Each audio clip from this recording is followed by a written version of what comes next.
สียงเบาเมาก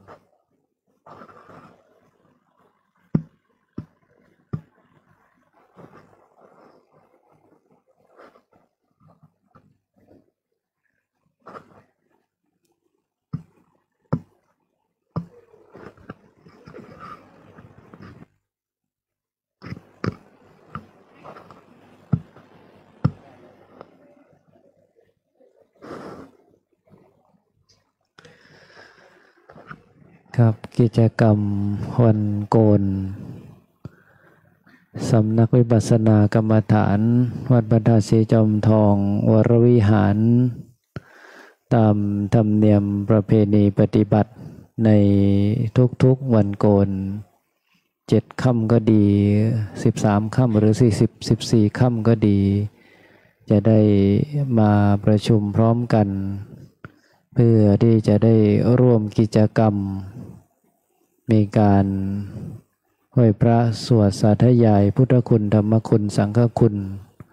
รวมไปถึงคุณของพระเถระคือคุณของพระเดชพระคุณหลวงปู่พระพรหมมงคลให้หลังจากนั้นก็จะได้เป็นการสมทานศีลของคณะสามเณรและคณะแม่ชีโยคีอุบาสกอุบาสิกาที่อยู่ประจำก็ดีหรือผู้ที่มาประพฤติปฏิบัติตามวาระก็ดี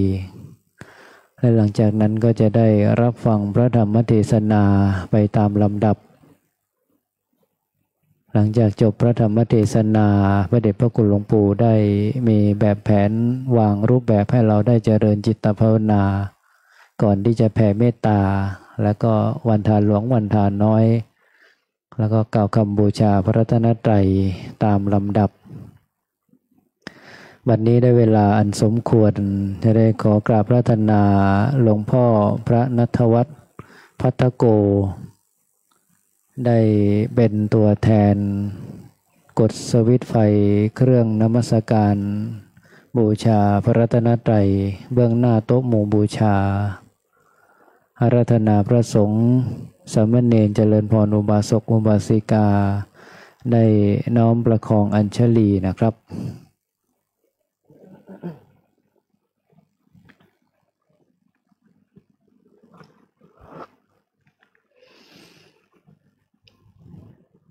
ครับต่อไปขอเจริญพรเรียนเชิญท่านแม่ชีธันวรัตน์สิริสายพิรุณได้เป็นตัวแทนกดสวิตช์ไฟเครื่องทองน้อยเฉพาะเครื่องล่างเพื่อบูชาพระเดชพระคุณหลวงปู่พระพรหมมงคล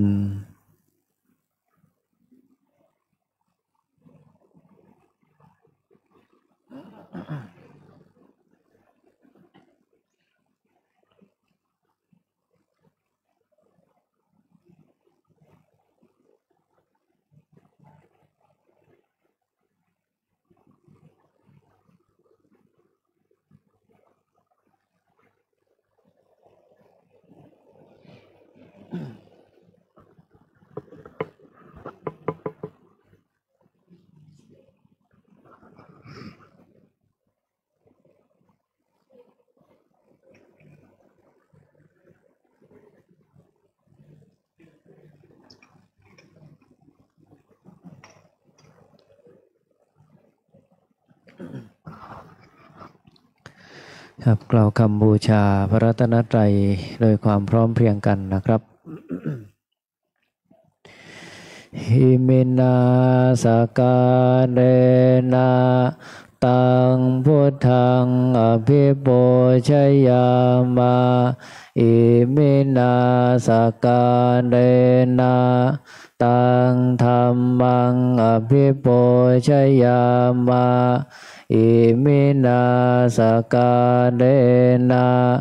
ตังสังฆังอภิปูชยามาอะระหังสัมมาสัมพุทโธภควาพุทธังภควันตังอภิวาเทมิ สวากขาโตภะคะวะตาธัมโมธัมมังนัมมัสสามิสุปฏิปันโนภะคะวะโตสาวกสังโฆสังฆังนะมามิหันดัมยังพุทธัสสะภะคะวะโตปุพพภาคะนามกาดังกะโรมะเสนะโมตัสสะภะคะวะโตอะระหะโตสัมมาสัมพุทธัสสะนะโมตัสสะภะคะวะโตอะระหะโตสัมมาสัมพุทธัสสะนะโมตัสสะภะคะวะโตอะระหะโตสัมมาสัมพุทธัสสะหันธัมมยังพุทธานุสตินะยังกะโรมะเสอิติปิโสภะคะวะอะระหังสัมมาสัมพุทโธเวชชาจารณะสัมปันโนสุขโตโลกวิทูอนุตตโนบุริสัทธัมมัสสารถิสัทธาเทวมนุษย์สานังพุทโธภคะวาติกายเยนวาจายวเจตสาวาพุทเทกุกัมมังปะกะตังมยายังพุทโธปฏิคันหาตัวเจยันตังกาลันตะเรสังวริตุงวะพุทเทหันธัมมยังธัมมานุสตินะยังกะโรมะเสสวากขาโตภะคะวะตาธัมโมสันทิติโกอากาลิโกเอหิปัสสิโกโอปัญญิโกปัจจตังเวทิตัมโหวินโยหิติกายเยนวาจายวเจตสาวาธัมเมกุกัมมังปะกะตังมยายังธัมโมปฏิคันหาตัวเจยันตังกาลันตะเรสังวริตุงวะธัมเม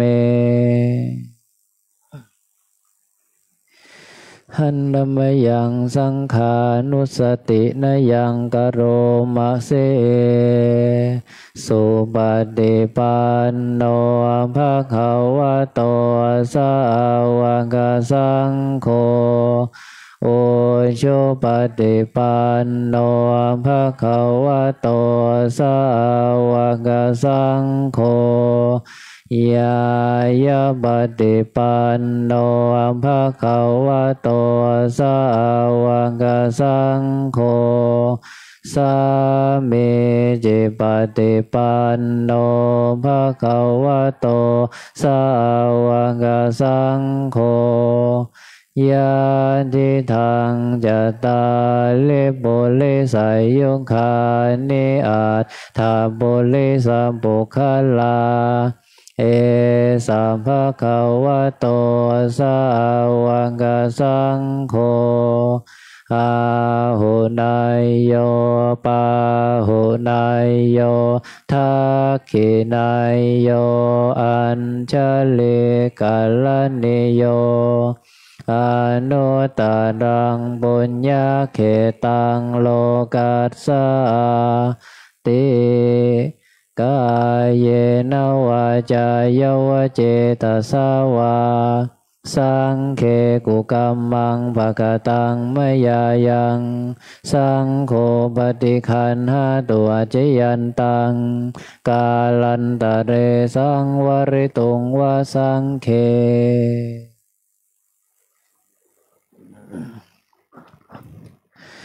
หันธมยังสิริมังคลมหาเทราภิทุติ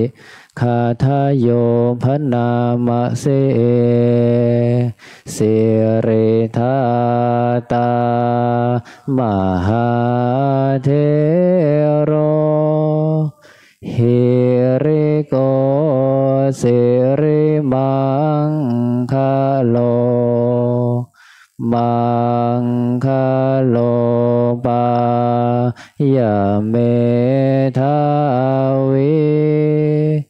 มังคโลปายาเทสโกคารุณธานิยาปาโมโคเสสาโนเสสนายโกโลกาโนกรรมปิเมตายาสติปัฏฐานาธารโกสติมาปะมาโตจาตังนามัสสามิสัพพัทธาติสิริมังคละสมณวิสุทธวงศ์โสภาสง่าองค์ทรงสิริมิวางวาย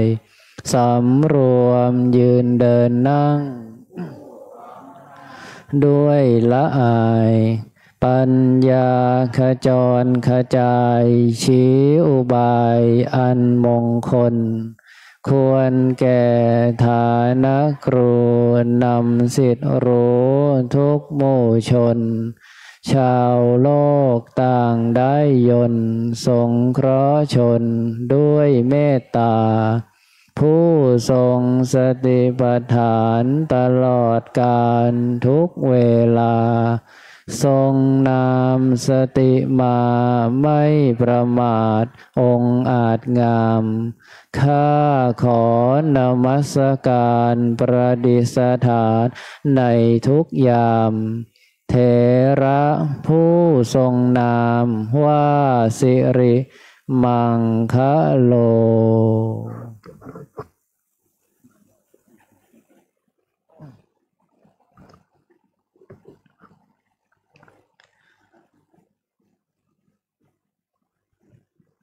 ครับในลำดับต่อไปจะได้ขอเจริญพรเรียนเชิญท่านแม่ชีจิตราพรป้อคำได้น้อมกดสวิตช์ไฟเทียนส่องธรรมที่ธรรมาสน์เพื่อจะได้อาราธนาองค์แสดงพระธรรมเทศนาขึ้นสู่ธรรมาสน์ซึ่งในวันนี้วันอังคารที่28เดือนตุลาคมพุทธศักราช2568ตรงกับวันขึ้น7ค่ำเดือน12เราท่านทั้งหลาย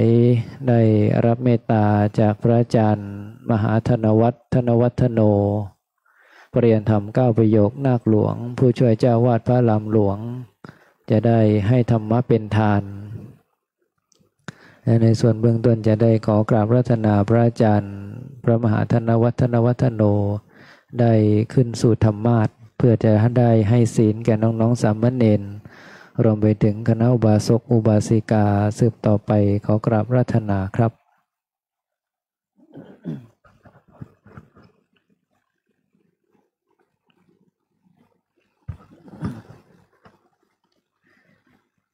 ครับนิมนต์คณะน้องๆสามเณรในนั่งอย่างเบื้องหน้าธรรมาสน์เพื่อจะได้สมทานทัศศีลแล้วก็จะได้สวดสาธยายสามเณรสิกขาสืบต่อไปขอนิมนต์นะครับ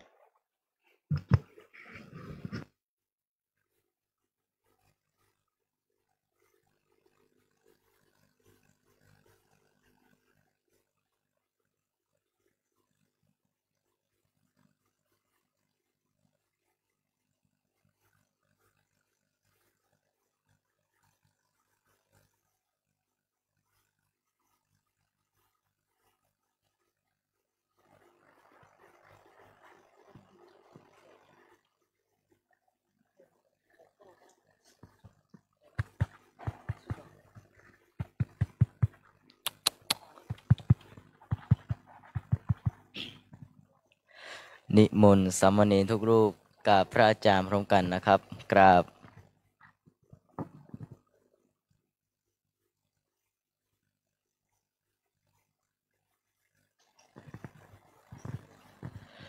มายังพันเตสรณสิลังยาจามะทุติยมปิมายังพันเตสรณสิลังยาจามะตาติยมปิมายังพันเตสรณสิลังยาจามะนะโมตัสสะภะคะวะโตอะระหะโตสัมมาสัมพุทธัสสะนะโมตัสสะภะคะวะโตอะระหะโตสัมมาสัมพุทธัสสะนะโมตัสสะภะคะวะโตอะระหะโตสัมมาสัมพุทธัสสะนะโมตัสสะภะคะวะโตอะระหะโตสัมมาสัมพุทธัสสะนะโมตัสสะภะคะวะโตอะระหะโตสัมมาสัมพุทธัสสะนะโมตัสสะภะคะวะโตอะระหะโตสัมมาสัมพุทธัสสะพุทธังสรณังคัจฉามิพุทธังสรณังคัจฉามิธัมมังสรณังคัจฉามิธัมมังสรณังคัจฉามิสังฆังสรณังคัจฉามิสังฆังสรณังคัจฉามิทุติยัมปิพุทธังสรณังคัจฉามิทุติยัมปิพุทธังสรณังคัจฉามิทุติยัมปิธัมมังสรณังคัจฉามิทุติยัมปิธัมมังสรณังคัจฉามิทุติยัมปิสังฆังสรณังคัจฉามิทุติยัมปิสังฆังสรณังคัจฉามิตติยัมปิพุทธังสรณังคัจฉามิตติยัมปิพุทธังสรณังคัจฉามิตติยัมปิธัมมังสรณังคัจฉามิตติยัมปิธัมมังสรณังคัจฉามิตติยัมปิสังฆังสรณังคัจฉามิตติยัมปิสังฆังสรณังคัจฉามิติสรณะคมนังนิธิตังอามาพันเตปานาติปาตาเวระมณีปานาติปาตาเวรมณีอทินนาทานาเวระมณีอาทินนาทานาเวรมณีอพรหมจริยาเวระมณีอาพรหมจริยาเวรมณีมุสาวาทาเวระมณีมุสาวาทาเวรมณีสุราเมรยมัชฌปมาทฐานาเวระมณีสุราเมรยมัชฌปมาทฐานาเวรมณีวิกาลโภชนาเวระมณีวิกาลโภชนาเวรมณีนัจจคีตะวาทิตะวิสุกทัสนาเวระมณีนาจคีตวาทิตาวิสุกทัสนาเวรมณีมาลาคันทะวิเลปนะธารณะมันดนะวิภูสนทานาเวระมณีมาลาคันทาวิเลปนาธารณามันดานาวิภูสนาธานาเวรมณีอุจจาสยนะมหาสยนาเวระมณีอุจจาสยนามหาสยนาเวรมณีชาตรูปะรัชตะปฏิฆานาเวระมณีชาตรูปราชตปฏิฆานาเวรมณีอิมานิทัสสะสิกขาปทานิสมาธิยามิอิมานิทัสสะสิกขาปทานิสมาธิยามิอิมานิทัสสะสิกขาปทานิสมาธิยามิอิมานิทัสสะสิกขาปทานิสมาธิยามิกราบ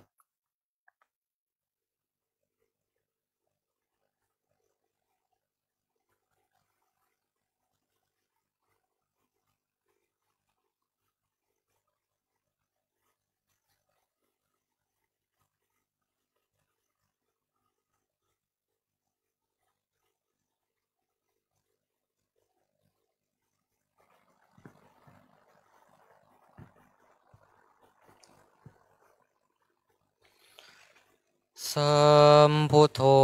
โลเกอุปันโนมหากาลุนิโกมุนีธรรมจักกังปวัตเตตวะโลเกอปติวันติยังโลกัสสะสังขาหังกาตุงจริตวะโลกัจจาลิกังติวิทังโลเกสัทธัมมังสมะเทวะปวันติยังอนุปุเพนะสาวัตถิงปัตตวะเชตวะเนวะสังสามเณลานังนิสายาจิตังกทานุสิงคิตุงอนุญญาสิทัสสะสิกขาสามเณเลหิสิงคิตุงสามเณรานังทัสสังขังสิกขาปะทังพานามาเส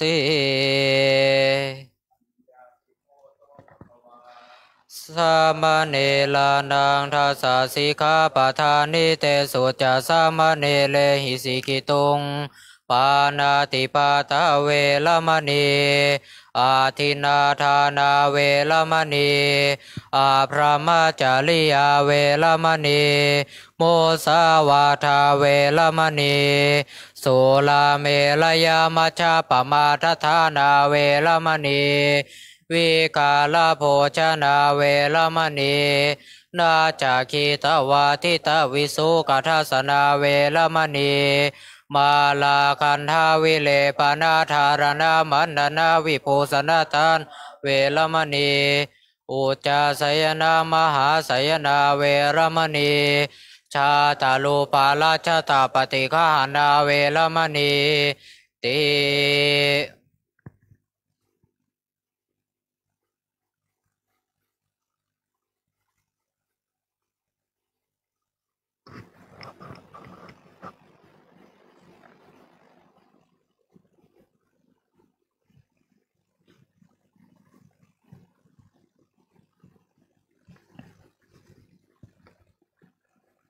ครับต่อไปคณะอุบาสกอุบาสิกาจะได้สมาทานอัฐศีลก็เจริญพรเรียนเชิญท่านแม่ชีวรธาได้เป็นตัวแทนน้อมถวายผ่านขอศีล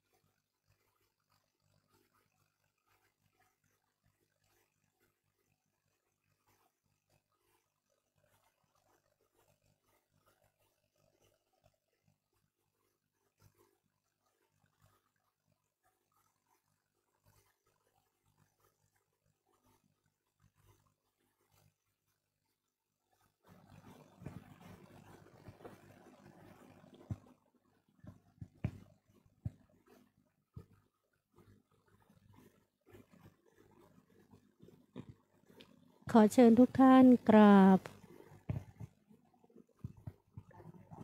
ขอเชิญทุกท่านกราบพระอาจารย์พร้อมกันค่ะกราบกราบกราบอาราธนาศีลพร้อมกันนะคะมายังพันเตติสารเนนะสหะอัฏฐศีลานิยาจามะทุติยัมปิมายังพันเตติสารเนนะสหะอัฏฐศีลานิยาจามะตติยัมปิมายังพันเต ติสารเนนะสหอัฏฐศีลานิยาจามะนะโมตัสสะภะคะวะโตอะระหะโตสัมมาสัมพุทธัสสะนะโมตัสสะภะคะวะโตอะระหะโตสัมมาสัมพุทธัสสะนะโมตัสสะภะคะวะโตอะระหะโตสัมมาสัมพุทธัสสะนะโมตัสสะ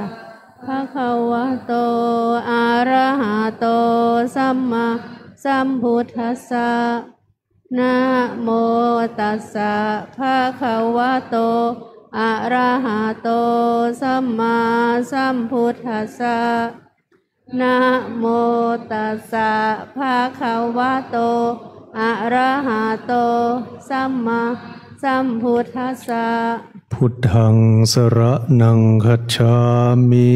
พุทธังสารนังคัจฉามิธัมมังสรณังคัจฉามิธัมมังสารนังคัจฉามิสังฆังสรณังคัจฉามิสังฆังสารนังคัจฉามิทุติยัมปิพุทธังสรณังคัจฉามิทุติยัมปิพุทธังสารนังคัจฉามิทุติยัมปิธัมมังสรณังคัจฉามิทุติยัมปิธัมมังสารนังคัจฉามิทุติยัมปิสังฆังสรณังคัจฉามิทุติยัมปิสังฆังสารนังคัจฉามิตติยัมปิพุทธังสรณังคัจฉามิตติยัมปิพุทธังสารนังคัจฉามิตติยัมปิธัมมังสรณังคัจฉามิตติยัมปิธัมมังสารนังคัจฉามิตติยัมปิสังฆังสรณังคัจฉามิตติยัมปิสังฆังสารนังคัจฉามิติสรณะคมนังนิทธิตังอามะพันเตปานาติปาตาเวระมณี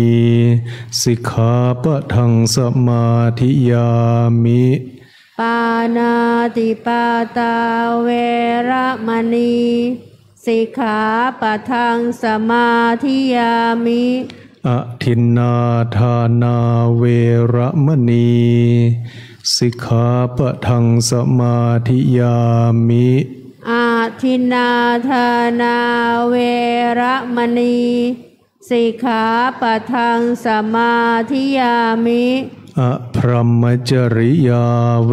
ระมณีสิกขาปะทังสมาธิยามิอาพรหมจริยาเวระมณีสิกขาปะทังสมาธิยามิมุสาวาทาเวระมณีสิกขาปะทังสมาธิยามิมุสาวาทาเวระมณีสิกขาปะทังสมาธิยามิสุราเมรยมัชฌัปมาทัฏฐานาเวระมณีสิกขาปะทังสมาธิยามิสุราเมรยมัชฌัปมาทัฏฐานาเวระมณีสิกขาปะทังสมาธิยามิวิกาลโภชนาเวระมณีสิกขาปะทังสมาธิยามิวิกาลโภชนาเวระมณีสิกขาปะทังสมาธิยามินัจจะขีตะวาทิตะวิสุกทัสสนะมาลาคันทะวิเลปนะธารณะมันดนะวิภูสนัฏฐานาเวระมณีสิกขาปะทังสมาธิยามินัจจะขีตะวาทิตะวิสุกทัสสนะมาลาคันทะวิเลปนะธารณะ มันดนะวิภูสนาฐานาเวระมณีสิกขาปะทังสมาธิยามิอุจจาสยนะมหาสยนาเวรมณีสิกขาปะทังสมาธิยามิอุจจาสยนะมหาสยนาเวระมณีสิกขาปะทังสมาธิยามิอิมานิอัฏฐสิกขาปทานิสมาธิยามิอิมานิอัฏฐสิกขาปทานิสมาธิยามิอิมานิอัฏฐสิกขาปทานิสมาธิยามิอิมานิอัฏฐสิกขาปทานิสมาธิยามิอิมานิอัฏฐสิกขาปทานิสีเลนะสุขติงยันติสีเลนะโภคะสัมปทาสีเลนะนิพุติงยันติตัดสมาสีลังวิโสทะเยสาธุสาธุสาธุกราบกราบกราบครับขอเจริญพรเรียนเชิญท่านแม่ชีสาวณีได้เป็นตัวแทนน้อมกดสวิตช์ไฟเครื่องทองน้อยเครื่องบนเพื่อพระเดชพระคุณหลวงปู่พระพรหมมงคลบูชาธรรมให้หลังจากนั้นคณะอุบาสกอุบาสิกาจะได้ร่วมกันกล่าวคำอาราธนาธรรมสืบต่อไปนะครับ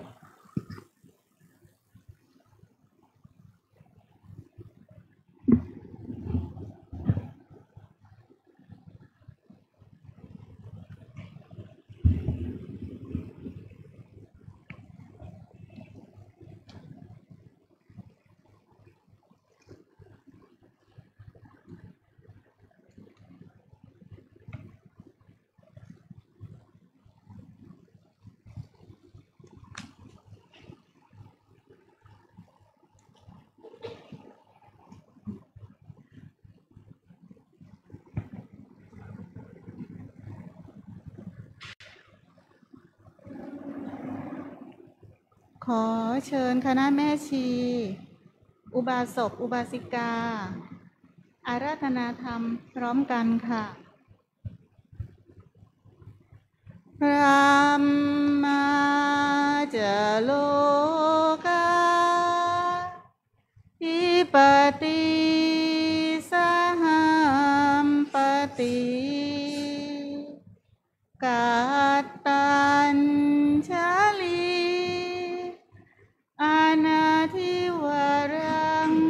อายาจถาสันติทัสสัตตาปาราชักขชาติกาเทเสหิธัมมังอนุกรรมปิมังปัจฉังท้าวสหัมบดีพรหมเป็นบรมในพรหมาทรงฤทธิ์พิสักดาพระบริษัททุกหมู่พรหมน้อมหัดนามัสการ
โปร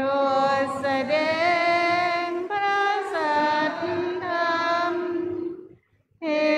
ศนาพระวาที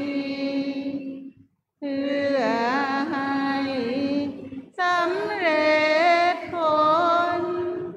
แก่ปวงชนบรรดานี้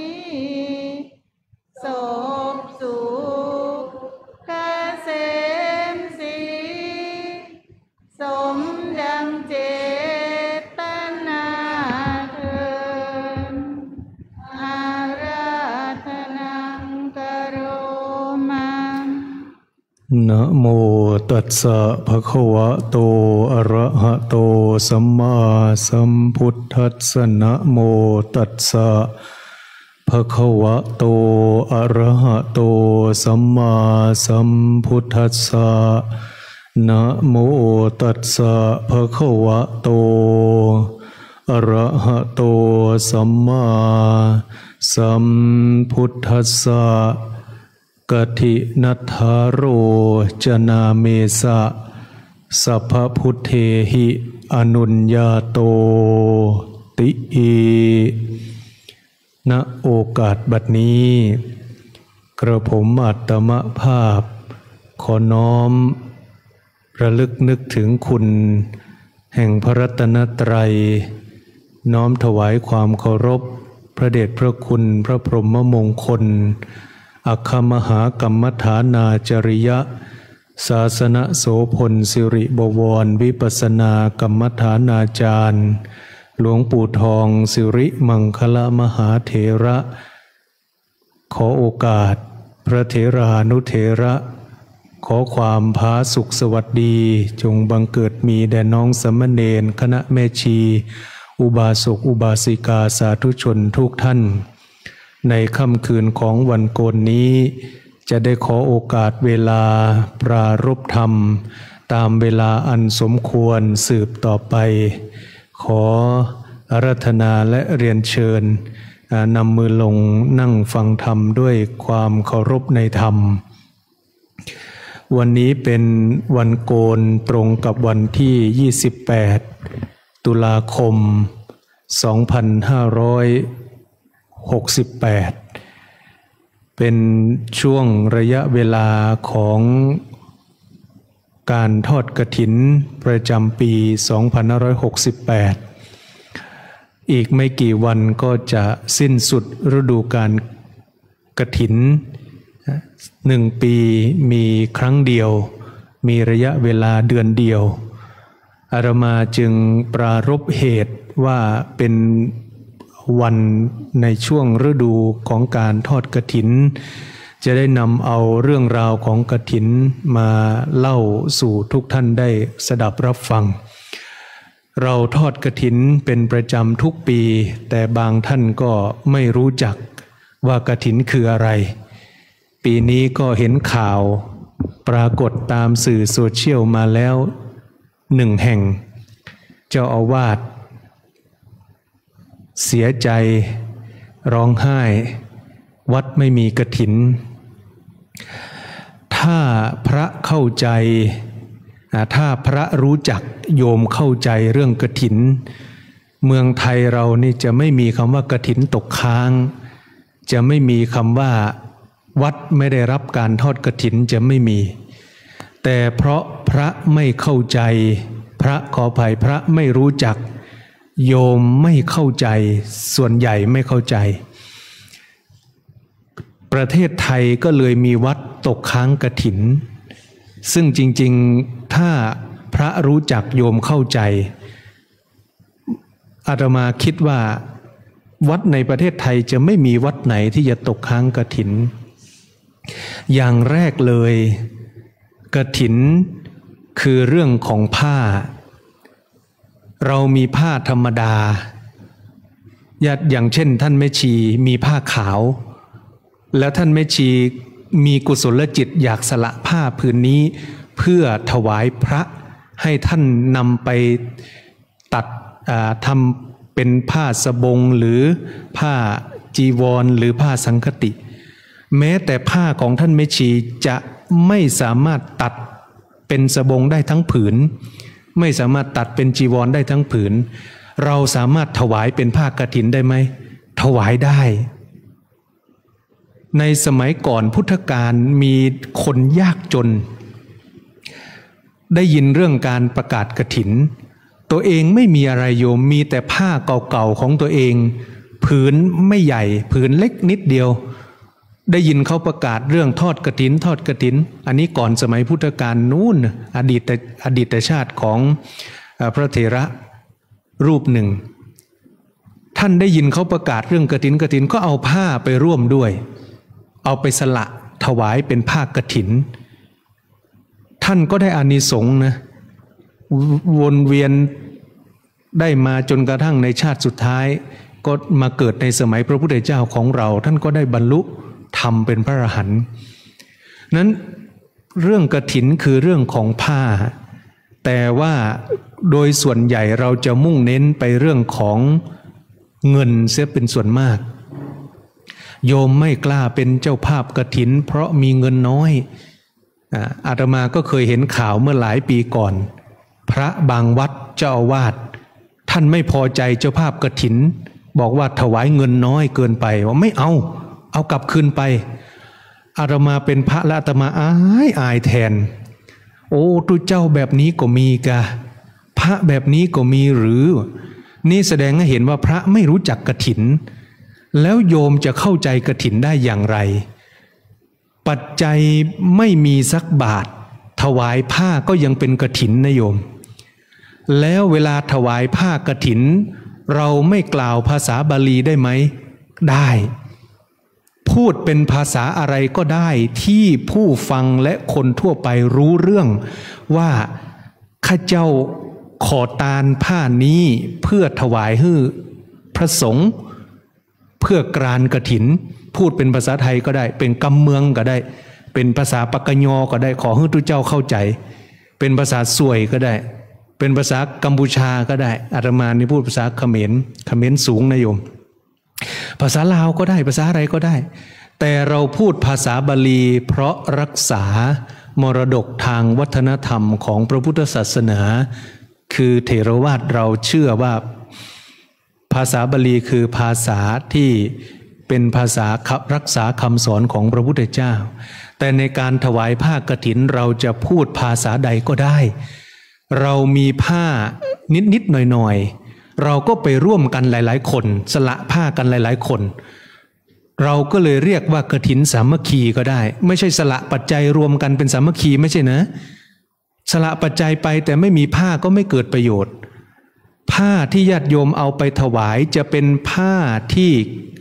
โยมเก็บได้เป็นผ้าเก่าผ้าบางสุกุลเป็นผ้าที่เคยใช้แล้วอย่างเช่นอาตมายกตัวอย่างเมื่อกี้ที่นายยากจนคนหนึ่งที่เขาเอาถวายเขาก็เป็นผ้าที่เขาใช้แล้วนะไม่ใช่ผ้าใหม่อะไรเลยก็ผ้าที่ใช้แล้วนี่แหละแต่เขาอยากจะถวายเป็นผ้าเพื่อกฐินผ้าสำเร็จรูปโดยเฉพาะปัจจุบันนิยมใช้ผ้าสำเร็จรูป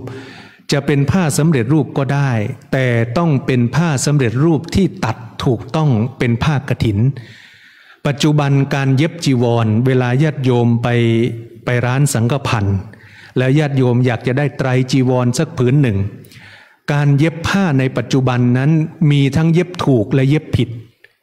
เย็บถูกก็คือผ้าจีวรผืนหนึ่งจะเย็บเป็นผืนได้ต้องตัดเป็นชิ้นเป็นชิ้นเป็นชิ้นเป็นชิ้นเป็นชิ้นคือตัดเป็นชิ้นเล็กๆแล้วเอามาเย็บรวมกันให้เป็นผืนแต่ถ้าเกิดว่าเป็นผ้าผืนใหญ่ผืนเดียวแล้วมาเย็บตะเข็บเอา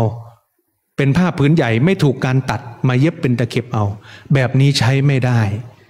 แม้แต่พระใช้ปกติก็ผิดนะโยมอย่าพูดถึงเรื่องกฐินเลยกฐินยิ่งผิดเข้าไปอีกเพราะมันใช้ไม่ได้เพราะฉะนั้นบางร้านที่เขารับตัดจีวรก็ตัดผิดบางร้านที่เขาตัดจีวรก็ตัดถูกดังนั้นสมัยเมื่อพระเดชพระคุณหลวงปู่ยังดำรงธาตุขันธ์อยู่เนี่ยเวลาที่ญาติโยมเอาผ้าไตรมาถวายส่วนใหญ่แล้วหลวงพ่อท่านเจ้าคุณพระศรีศิลปาจารย์จะนิยมใช้ของร้านบริขารธุดงค์เพราะมั่นใจว่าทางร้านตัดทุกผืนแล้วเย็บรวมกัน ราะที่เหลือเราไม่มั่นใจว่าเขาตัดทุกผืนจริงไหมหรือเลาะตะเข็บออกมาแล้วมันเป็นผืนเดียวกันทั้งหมดเพียงแต่เขาเย็บเป็นแนวเป็นรูปคันนาให้ดูเหมือนว่าเอาแต่ละผืนมาเชื่อมต่อกันหรือเปล่าดังนั้นพระเดชพระคุณหลวงปู่ก็จะใช้ผ้าที่มีความถูกต้องแต่ถ้าโยมถวายผ้าดิบหรือถวายผ้าสีขาวธรรมดาผ้าอะไรก็ได้ที่พระสามารถเอาไปย้อมเมื่อได้ผ้าถ้าโยมถวายผ้าขาวพระก็ต้องไปทำการกรรมวิธีของการทำผ้าให้สำเร็จท่านก็ต้องไปย้อมให้เป็นสีที่ถูกต้องตามพระวินัยไม่ต้องห่วงว่าจะเป็นอย่างไรแต่ปัจจุบันก็ด้วยยุคสมัยที่เปลี่ยนไปบางแห่งก็ถวายผ้าสำเร็จรูปบางแห่งก็ยังถวายผ้าดิบผ้าขาวอยู่ก็มีให้ปรากฏอยู่ในปัจจุบันก็มีทั้งสองรูปแบบดังนั้นปัจจัยที่เราถวายไปกับกฐินนั้นเป็นเรื่องรองไม่ใช่เป็นเรื่องหลักเราไม่ถวายก็ได้แต่โดยส่วนใหญ่เราก็จะนิยมส่วนมากนะนิยมถวายเพื่อเป็นค่าน้ำค่าไฟ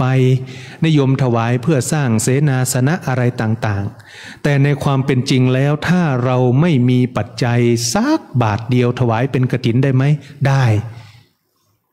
แต่ถ้าพระบางวัดไม่เข้าใจก็จะเกิดเป็นข่าวอย่างที่อาตมาว่านี่แหละในอดีตเนี่ย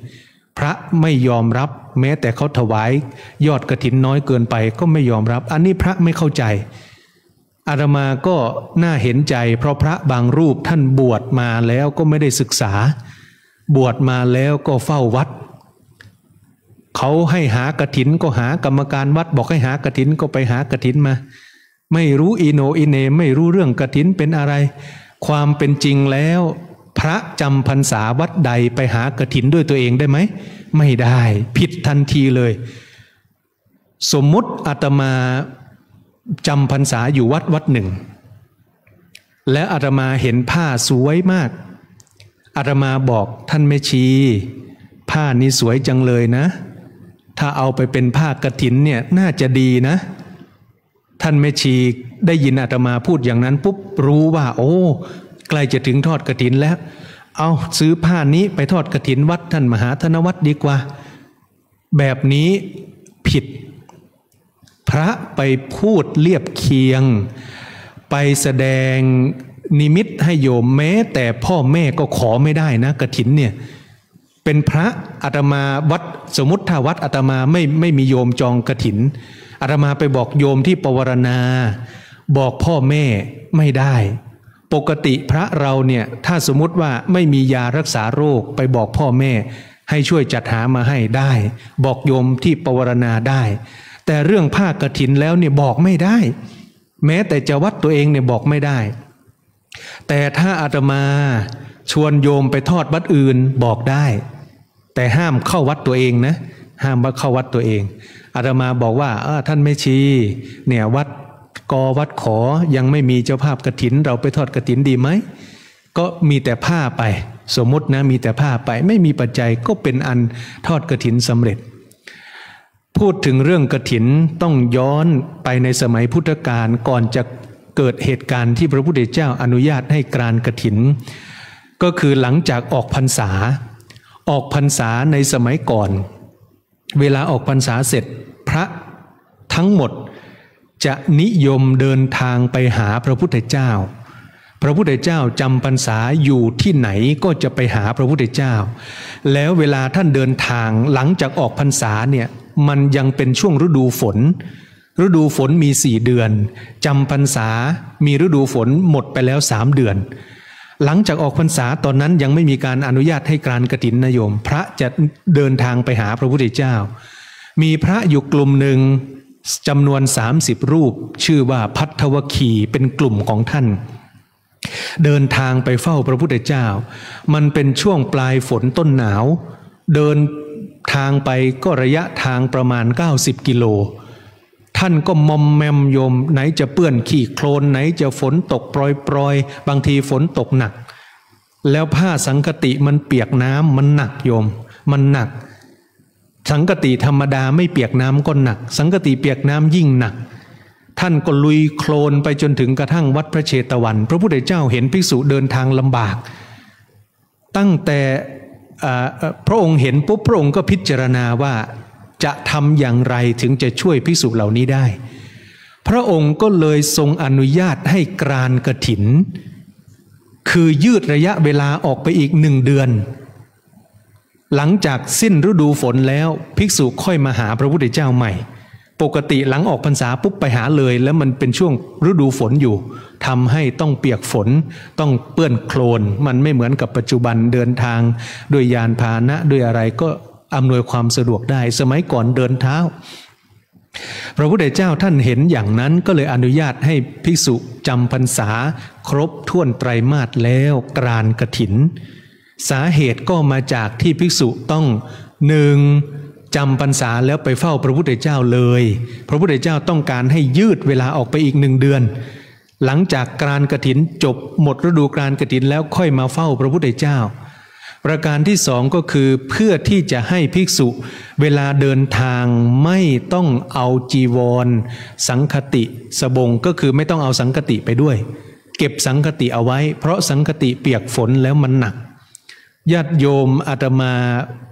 เคยชินกับการใช้สังคติ2 ชั้นอาตมารู้สึกธรรมดา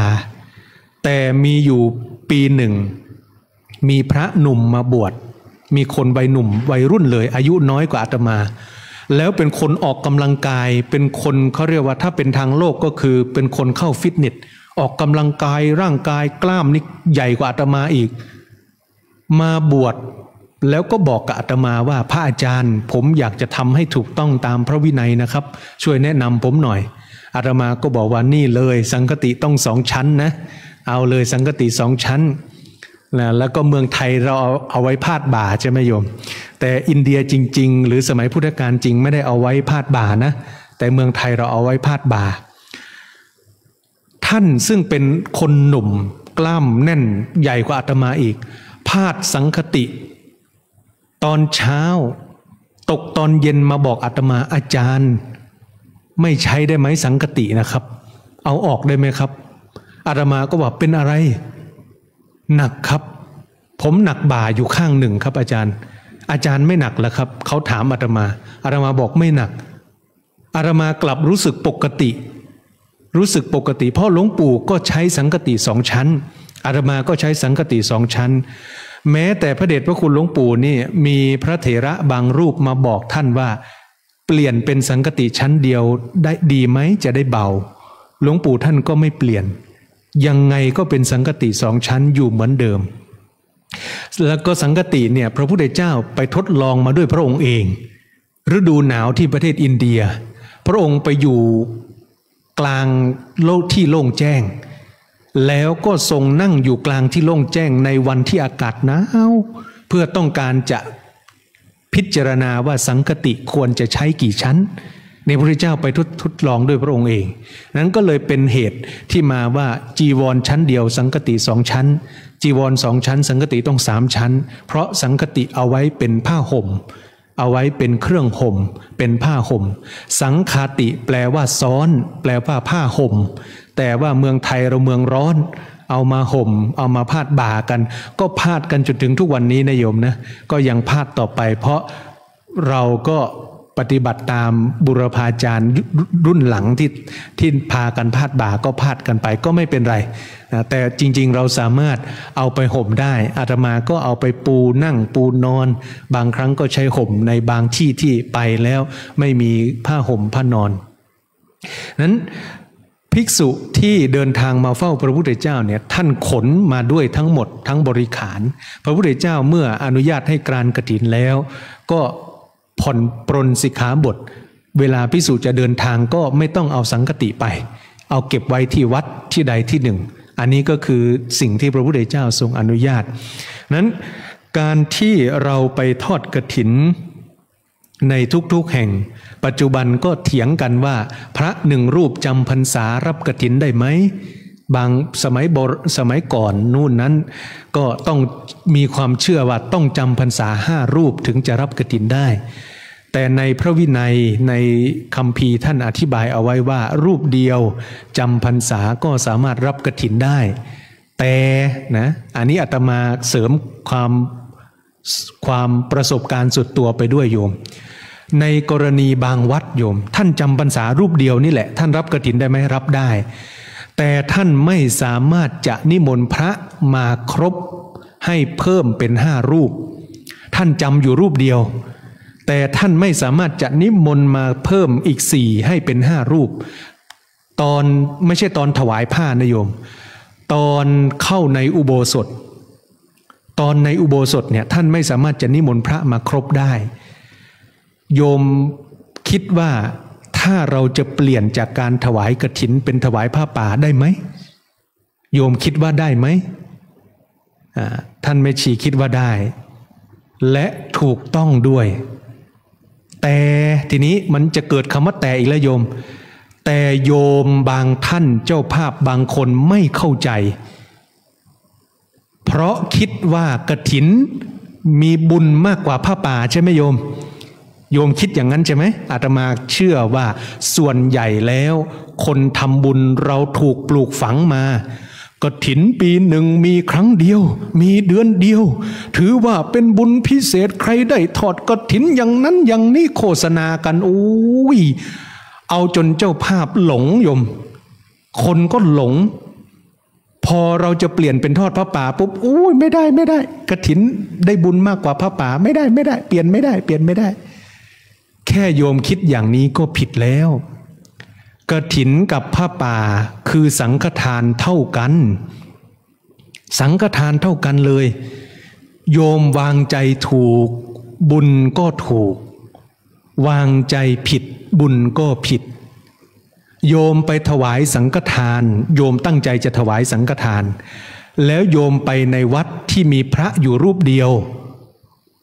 โยมคิดว่าเป็นสังฆทานไหมโยมตั้งใจจะถวายเป็นสังฆทานโอ้นี่เตรียมสังฆทานมาโยมเข้าใจว่ากะละมังนี้เป็นสังฆทานไหมความเป็นจริงแล้วไม่เกี่ยวกับกะละมังนะโยมตั้งใจจะถวายอะไรก็ได้ต้องการถวายแก่สงฆ์แก่หมู่คณะเรียกว่าสังฆทานแล้วโยมไปถึงมีพระอยู่รูปเดียวถวายเป็นสังฆทานได้ไหมได้แต่ถ้าโยมไปถึงตั้งใจจะถวายเป็นสังฆทานแต่พระมีรูปเดียวแล้วโยมบอกตุเจ้ามีตนเดียว5 บัตตานแล้วไว้ปิ๊กกลับดีกว่าไม่ถวายแล้วเพราะมีพระแค่รูปเดียวมันไม่เป็นสังฆทานโยมคิดผิดก็เลยผิดไปหมดสังฆทานเนี่ยพระรูปเดียวก็ได้แต่ขึ้นอยู่ที่ใจผู้ถวายนะในมังคลัตถีปณีท่านอธิบายเอาไว้ว่าแม้แต่โยมนิมนต์แล้วพระจัดสามเณรไปรับนะโยมตั้งใจจะถวายสังฆทานแต่พระที่วัดจัดสามเณรไปแล้วโยมเห็นสามเณรมาโยมเกิดมีใจตกบอกว่าตั้งใจจะถวายสังฆทานแต่ได้ถวายแก่เณรแค่โยมมีใจตกจากสังฆทานแล้วน้อยใจว่าได้ถวายทานแก่สามเณรการถวายสังฆทานก็เป็นอันเสียคือหมายความว่าใจไม่เป็นสังฆทานแล้วแม้จะถวายแก่สามเณรแต่โยมมีใจที่จะมุ่งไปหาสังฆทานไม่ได้ถวายเจาะจงแก่สามเณรกสามเณรขอไม่ใช่แต่โยมถวายผ่านสามเณรซึ่งเป็นตัวแทนแห่งสงฆ์และสามเณรรับแล้วไม่สามารถเอาไปใช้ตัวเองได้เพราะโยมเขาถวายเป็นสังฆทานต้องเอาไปให้แก่สงฆ์คือแก่หมู่คณะแล้วหมู่คณะจะจัดสรรแบ่งปันให้โดยถูกต้องเรียกว่าสังฆทานนั้นคำว่าสังฆทานขึ้นอยู่กับใจผู้ถวายกฐินก็ดีผ้าป่าก็ดีเราตั้งใจถวายเป็นสังฆทานจึงจะถูกต้องเป็นสังฆทานไม่ได้หมายความว่ากฐินได้บุญมากกว่าถวายผ้าป่าได้บุญน้อยกว่ากฐินเพราะผ้าป่าจะทำเมื่อไหร่ก็ได้คิดอย่างนี้เป็นอันผิดเพราะ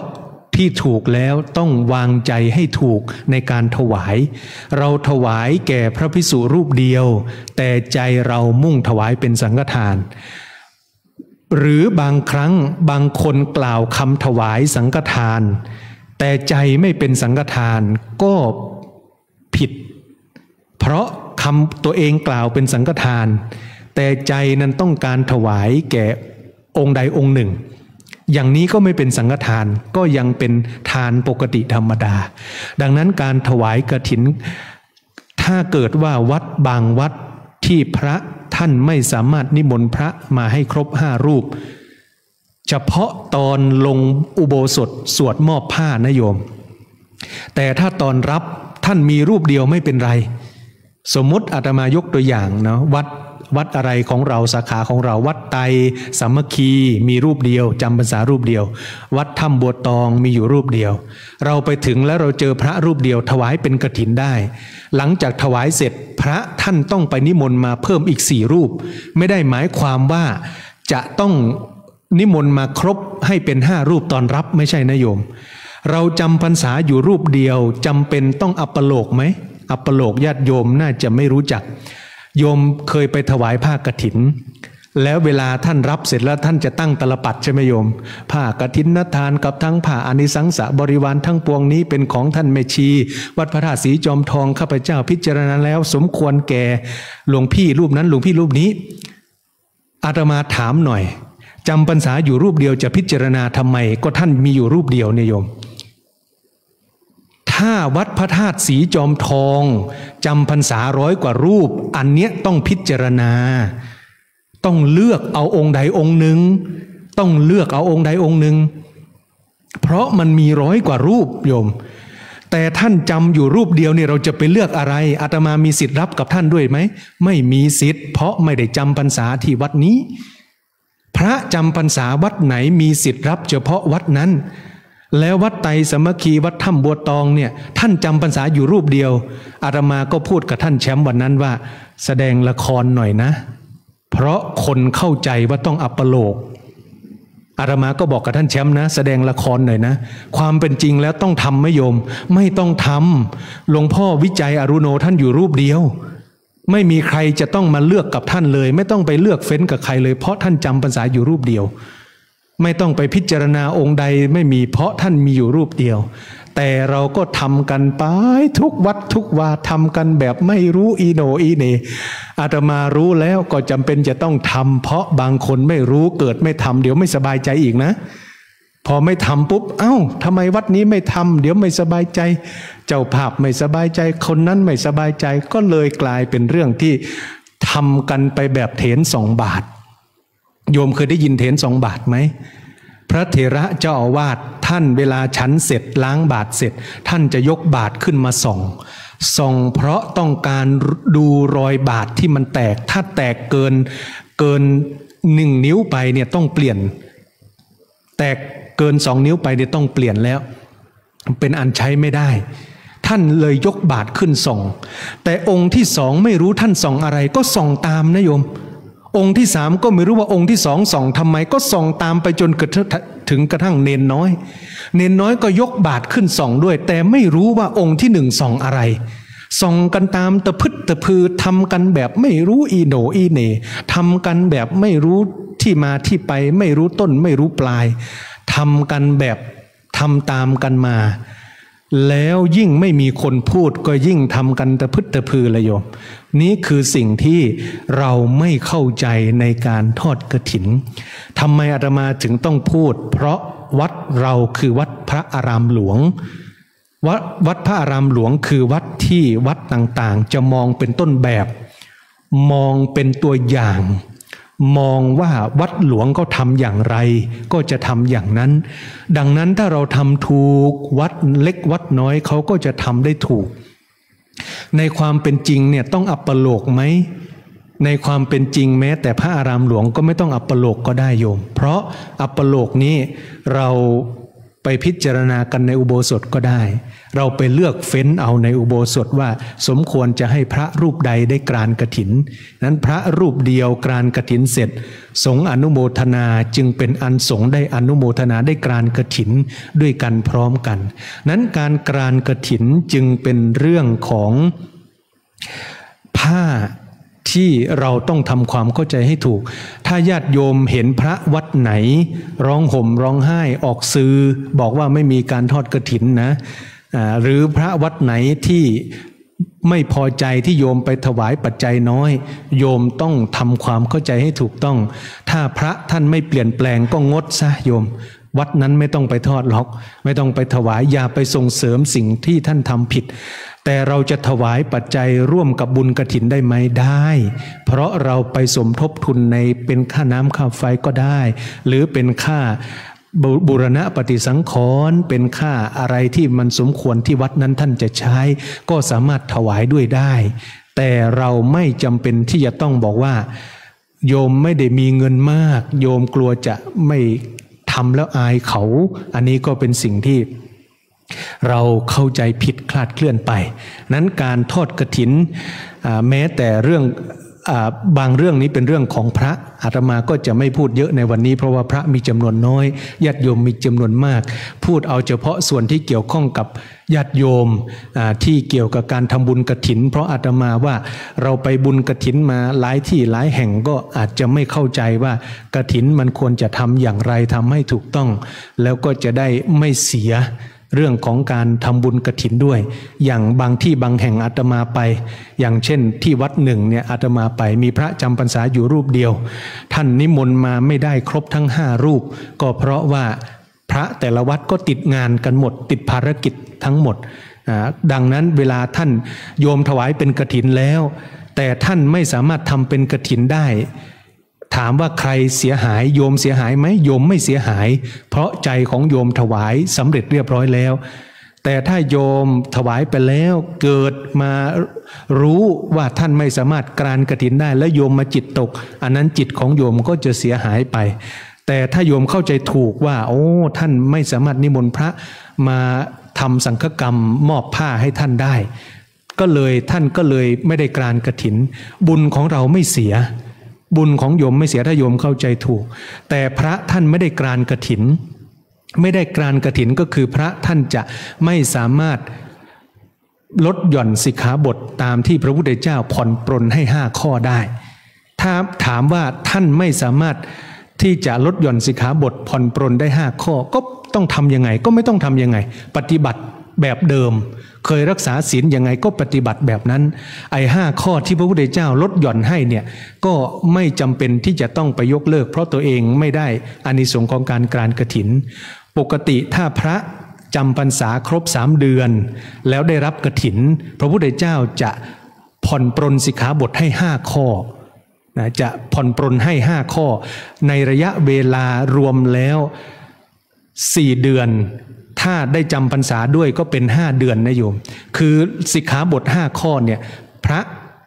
สามารถที่จะเขาเรียกว่าประพฤติปฏิบัติได้หลังจากที่จำพรรษาแล้วก็ได้รับการกรานกฐินมีอะไรบ้าง 1. รับนิมนต์แล้วไม่ได้บอกแก่สงฆ์ในวัดเดินทางออกไปไม่ต้องอาบัติอันนี้ต้องรับกฐินนะรับนิมนต์เอาไว้โยมมานิมนต์พระมหาธนวัตรอาตมาก็ออกจากวัดไปไม่ได้แจ้งพระรูปใดในวัดเลยไปรับนิมนต์บ้านโยมอันนี้ไม่ต้องอาบัติแต่ถ้าเกิดว่าไม่ได้จำพรรษาไม่ได้รับการกฐินโยมมานิมนต์อาตมาไปฉันข้างนอกอาตมาต้องบอกที่วัดก่อนบอกว่าอาตมาไปบ้านโยมนะไปทำบุญบ้านโยมอย่างนั้นอย่างนี้ต้องบอกแจ้งแต่ถ้าเกิดว่าจำพรรษาแล้วกรานกฐินแล้วข้อนี้ไม่จำเป็นต้องบอกประการที่2พระไม่ต้องเอาผ้า3ผืนไปด้วยก็คือจีวรสังฆติสบงปกติพระไปไหนจะต้องมี3ผืนนี้ไปด้วยอยู่ปราศจาก3ผืนนี้ราตรีเดียวก็ไม่ได้ถ้าอารุณขึ้นก็เป็นอันต้องอาบัตินั้น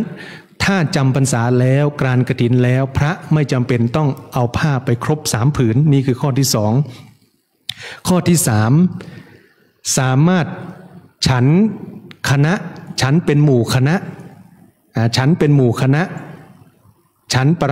นหมู่คณะก็คือว่าเฉพาะนอกวัดบางอาจารย์ท่านบอกว่าเฉพาะนอกวัดสามารถฉันเป็นหมู่คณะได้ไม่ปกติพระจะฉันเป็นวงไม่ได้อาตมาไปวัดท่ามะโอสมัยไปเรียนบาลีใหญ่อยู่ที่วัดท่ามะโอจังหวัดลำปางโต๊ะ1นั่ง4รูปโยม เวลาตักอาหารหลวงพ่อวัดท่ามะโอท่านจะให้ตักทีละรูปนั่งเป็นวงด้วยกันใน4 รูปสมมติว่ามีกับข้าวอยู่3อย่างถ้าองค์ใดองค์หนึ่งกำลังตักองค์ที่เหลือจะยังไม่ตักจะยังไม่หยิบช้อนองค์หนึ่งจะต้องตักให้เสร็จมาใส่บาตรของตัวเองให้เรียบร้อยก่อนแล้วองค์ต่อไปถึงจะตักห้ามตักชนกันไม่ใช่องค์หนึ่งตักองค์หนึ่งก็ตักด้วยแกงช่วยเดียวกันมีช้อนกลาง2 คันก็ตามเถอะแต่องค์หนึ่งตักองค์หนึ่งจะตักด้วยไม่ได้อันนี้วัดท่ามะโอจะไม่ทำอย่างนั้นหลวงพ่อให้เหตุผลว่าป้องกันวินัยเรื่องฉันเป็นหมู่คณะถ้าตักทีละรูปคือทีละครั้งทีละรูปมันจะไม่เป็นหมู่คณะแต่ถ้าตักพร้อมกันปุ๊บเนี่ยมันจะเป็นหมู่คณะเลยโยมเคยเห็นคนกินข้าวแล้วแย่งกันไหมหาคิงเอานั้นมาคิงเอานั้นมาเอาไก่ย่างมาเอาไข่เจียวมาลู่กันเนี่ยห้ามทำแบบนั้นหลวงอาตมาไปถึงอาตมาว่าโอ้หลวงพ่อท่านละเอียดละออมากในเรื่องพระวินัยตักหนึ่งรูปตักอีก3 รูปนั่งนิ่งองค์นี้ตักเสร็จองค์ต่อไปตักที่เหลือนั่งนิ่งหลวงพ่อบอกว่าป้องกันการฉันเป็นหมู่คณะแต่ถ้าเราไม่เข้าใจก็ตักแย่งกันเลยโยมหาจะตักคิงจะตักหาจะตักคิงจะตักกันสุนอานเอาอันนั้นมาเอาอันนี้มานั่งเป็นวงแต่ไม่ตักพร้อมกันป้องกันคณะโภชนะได้แต่ถ้าจำพรรษาแล้วกรานกฐินแล้วก็สามารถที่จะฉันเป็นหมู่คณะได้แต่อาจารย์บางท่านที่เป็นผู้ศึกษาพระวินัยท่านก็บอกว่าจริงๆคณะโภชนะจะต้องฉันนอกวัดเท่านั้นกรณีที่โยมนิมนต์ไปฉันนอกวัดแล้วโยมเอ่ยชื่ออาหารไปด้วยกัน4 รูปขึ้นไปโยมเอ่ยชื่ออาหารท่านก็ให้ความเห็นอีกแบบหนึ่งว่าถ้าแบบนี้ถึงจะต้องอาบัติข้อนี้อันนี้คือสิ่งที่ท่านอธิบายเอาไว้อาตมาก็จะไม่พูดเยอะเพราะมันเกี่ยวกับพระเนาะมันไม่เกี่ยวกับโยมท่านไม่ชีหรือญาติโยมจะไปตักพร้อมกันยังไงก็ได้มันไม่ผิดเนาะแต่ของพระนี่มันละเอียดละออเรื่องพระวินัยการฉันในบาตรก็ป้องกันเลยบาตรใครบาตรมันจบไม่ต้องมาฉันเป็นวงเป็นหมู่คณะมันจะต้องไม่ต้องอาบัติกันสมมติเรายังสงสัยอยู่ฉันนี่จะต้องไม่ต้องถ้าฉันในบาตรมันก็จบเลยมันเดี่ยวๆไปเลยไม่ต้องสงสัยว่าจะต้องอาบัติหรือไม่ต้องอาบัติข้อที่3ไปแล้วต่อไปข้อที่4ก็คือสามารถเก็บอดิเรกจีวรไว้ได้เกิน10 วันปกติพระจะเก็บอดิเรกจีวรก็คือ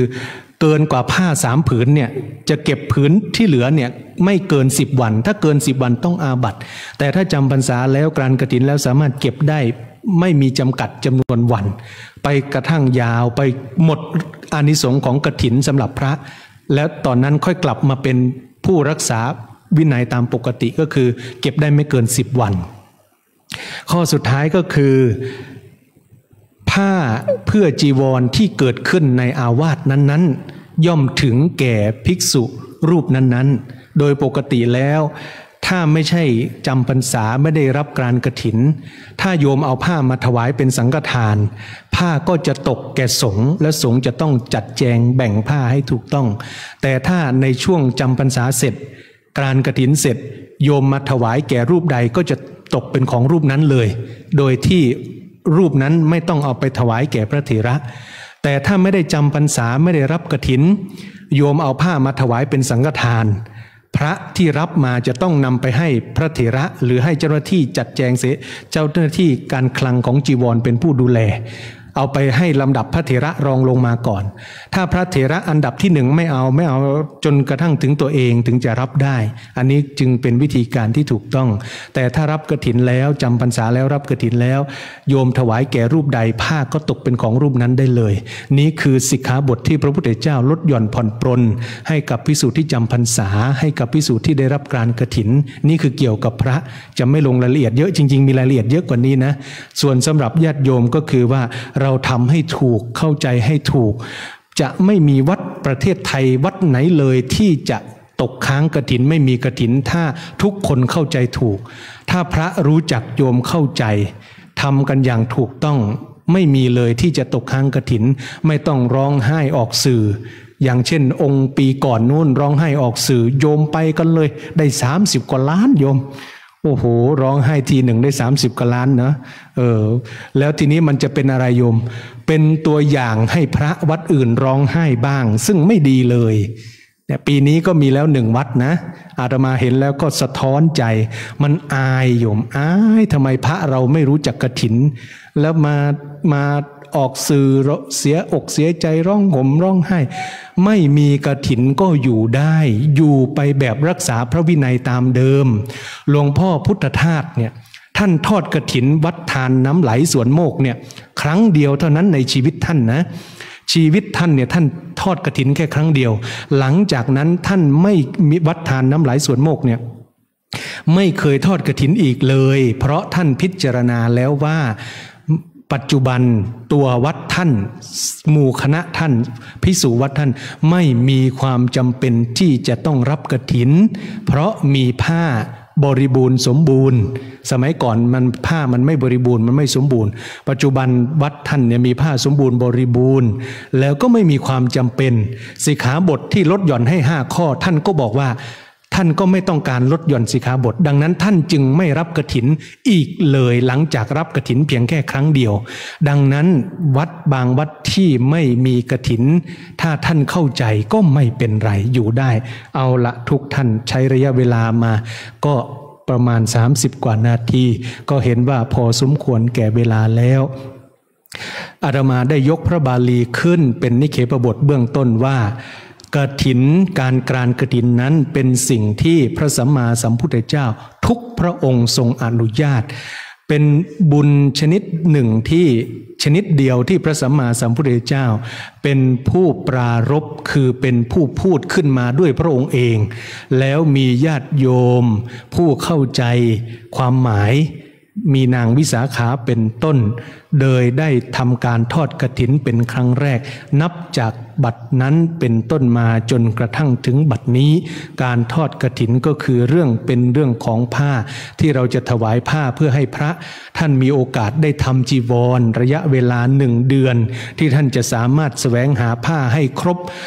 เพื่อเอามาตัดเป็นจีวรผืนหนึ่งให้สำเร็จเป็นผ้ากฐินผืนใดผืนหนึ่งก็ได้จะเป็นผ้าสบงผ้าจีวรผ้าสังฆติก็ได้ให้เป็นผืนหนึ่งให้สำเร็จแต่ถ้าไม่มีก็ไม่เป็นไรส่วนญาติโยมก็เป็นการทำบุญตามพุทธประสงค์ทำบุญตามที่พระพุทธเจ้าได้ทรงปรารภเอาไว้เมื่อ 2,500 กว่าปีที่ผ่านมาที่พระพุทธเจ้าได้ 2,600 กว่าปีที่ผ่านมาที่พระพุทธเจ้าได้ปรารภเอาไว้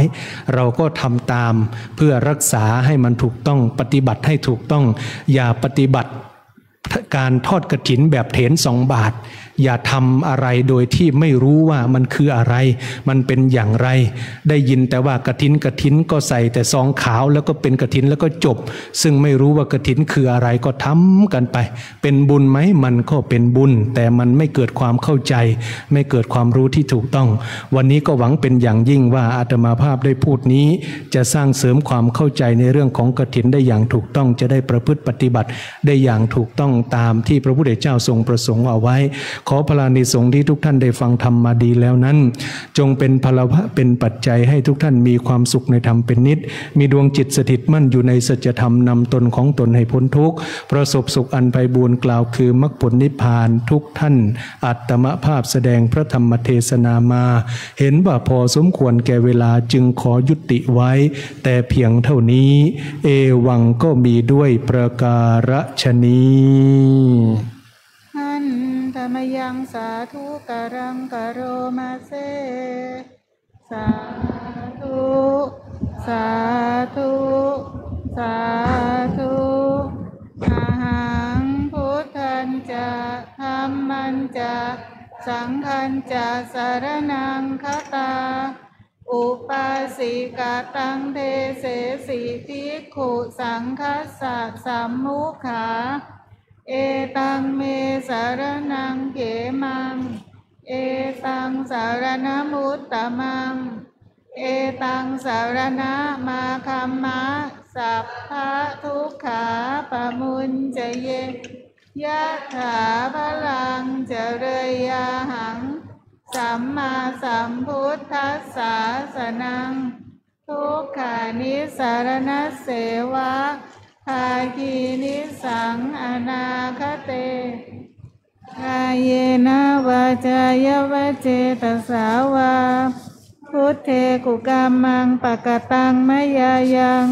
พุทโธปฏิคันหาตุอจยันตังกาลันตะเรสังวริตุงวะพุทเทกายเยนะวาจายวเจตสาวาธัมเมกุกัมมังปะกตังมะยายังธัมโมปฏิคันหาตุอจยันตังกาลันตะเรสังวริตุงวะธัมเมกายเยนะวาจายวเจตสาวาสังเคกุกัมมังปะกตังมะยายังสังโฆปฏิคันหาตุอจยันตังกาลันตะเรสังวริตุงวะสังเคครับก็เจริญพรเรียนเชิญท่านแม่ชีปุณณสาอัมฟักได้เป็นตัวแทนอุบาสกอุบาสิกา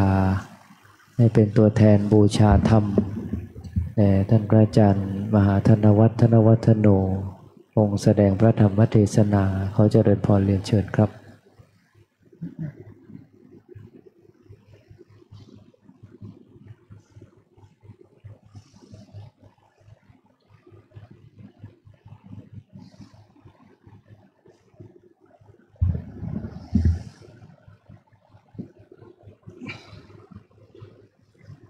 นะยืนเอาก็ยืนเอาก็อันนี้ไม่ต้องประเคียน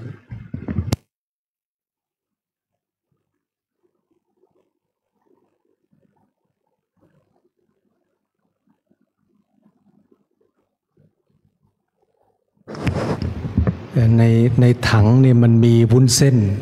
ประเคียนไม่ได้บางทีญาติโยมไปเจอบางวัดเอาผลไม้ไปช่วงบ่ายเนี่ยบางทีท่านไม่รับประเคียนนะ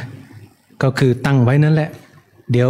เจ้าหน้าที่เขาค่อยจัดการวันรุ่งขึ้นถวายพระให้นะอันนี้มันมีวุ้นเส้นอยู่ก็เราจะได้ไปวัดบางทีไปวัดป่าครูบาอาจารย์ท่านจะไม่รับเลยก็ให้เข้าใจว่าเหตุที่ท่านไม่รับเพราะมันมีของที่เลยเวลาเลยเที่ยงของกินเนี่ยถวายเลยเที่ยงไม่ได้ท่านก็เลยจะไม่รับเนาะอันนี้เผื่อไปก็บอกให้ทราบนะไปจริงๆหลวงปู่ท่านก็เคยพูดเนาะท่านก็เคยพูดแต่ว่าถ้าญาติโยมที่ไม่มีเวลาถ้ามาสั้นๆบางทีท่านจะไม่พูดท่านก็จะรับเอาไว้แหละแต่ว่าถ้ามีเวลาท่านจะอธิบายให้โยมฟังหลวงปู่ท่านทำอย่างนั้นนะอันนี้ก็อธิบายให้โยมเข้าใจเผื่อไปบางที่แล้วท่านไม่อธิบายก็จะโยมอาจจะเสียใจก็ได้ว่าทำไมท่านไม่รับนะแต่ท่านมีเหตุผลนะตั้งใจรับพรยะถาวาริวหาปุราปริปุเรนติสาครังเอวเมวะอิโตทินังเปตานังอุปกัปปติอิจิตังปฏิตังตุมมหังคิปะเมวะสมิจฉตุสเพปุเรนตุสังกปาจันโทปนรโสยะถามณิโชติรโสยะถาสพิติโยวิวัชชันตุสัพพโรโควินัสตุมาเตภวัตวันตรายโยสุขีติกายุโกภวะอภิวาทนาสีลิสนิจจังวุธาปจายโนจัตตารโอธรรมาวัฏันติอายุวันโนสุขังภะลังสาธุสาธุสาธุกับพระธรรมเทศนาเรื่องในวันโกนโดยท่านอาจารย์พระมหาธนวัฒน์ธนวัฒโนปรริยนธรรม9ประโยคนาคหลวงผู้ช่วยเจ้าวาดพระลำหลวงได้เมตตาให้ธรรมะเป็นทานในกฐินคาถาให้เราท่านทั้งหลายได้น้อมนำไปพินิจพิจารณาและได้นำไปประพฤติปฏิบัติเพื่อให้ถูกต้องและเกิดกุศลแก่เราท่านทั้งหลายตามสมควรแก่ฐานะกล่าวกับผมในนามพระภิกษุสามเณรคณะแม่ชีคณะอุบาสกอุบาสิกาสาธุชนทุกคนทุกท่านขอกราบอนุโมทนาขอบคุณท่านอาจารย์พระมหาธนวัฒน์ธนวัฒโนเป็นอย่างสูงที่ได้ให้ธรรมะเป็นทาน ในลำดับต่อไปเราท่านทั้งหลายจะได้ร่วมกันปฏิบัติบูชาเจริญจิตตภาวนาร่วมกันเป็นระยะเวลาประมาณ10 นาทีณบัดนี้นะครับ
ครับสมควรแก่เวลาจะได้กล่าวคำกรวดน้ำแบบพื้นเมืองวันทางหลวงและวันทางน้อยตามลำดับสืบต่อไปนะครับหิตังดานากัมมังเนปานาปัจจยโยโหตุโนเนจังเอตังศีลากัมมังเนปานาจโยโหตุโนเนจังเอตังภาวนากัมมังเนปานาจโยโหตุโนเนจังยังกินจิกุสาลังกาตาพังกัมมังสัพเพหิกาเตหิกาตังบุญยังโนนุโมทันโตสุนันโตพนโตเยเตวาสัมมิงฐานเนอดิคาตาติยุกาสันทาโหนโตสัมภาสัตตานังโสกิอัตตานังบาลิหาลันโตมาตาปิตาโสตาโหนโตทุกขบามุจจันโตสัมเพยติกาโสกิตาโหนโตทุกขมุจจันโตสัมเพ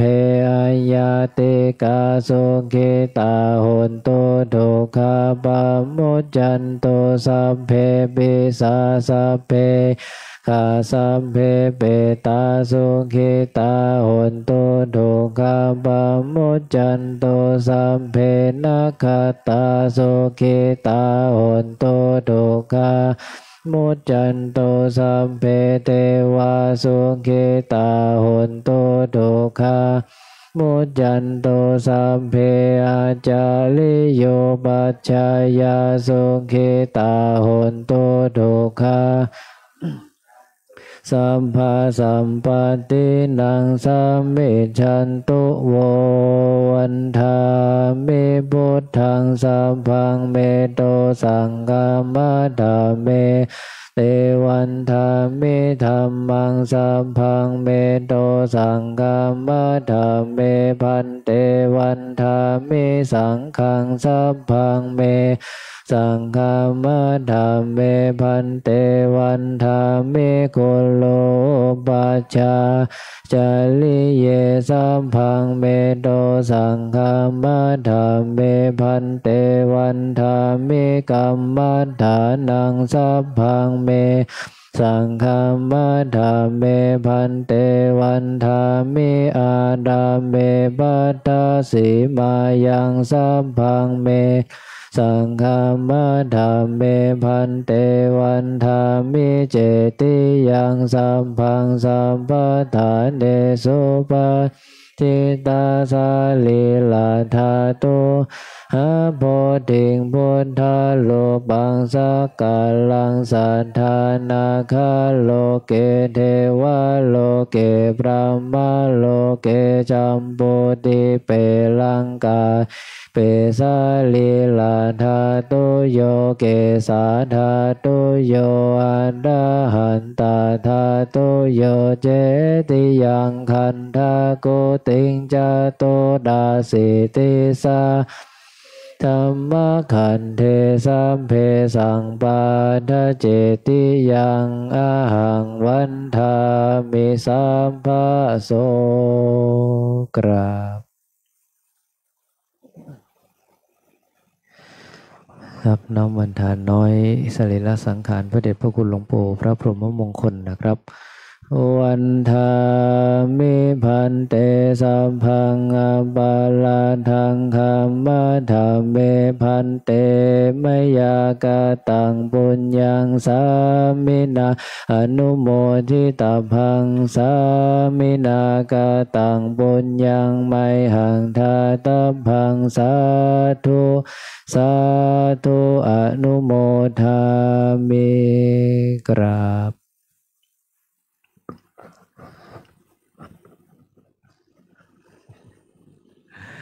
ครับบูชาพระรัตนตรัยนะครับอะระหังสัมมาสัมพุทโธภควาพุทธังภควันตังอภิวาเทมิ สุอาคาโตภะคะวะตาธัมโมธัมมังนัมสสามิสุปฏิปันโนภะคะวะโตสาวกสังโฆสังฆังนะมามิ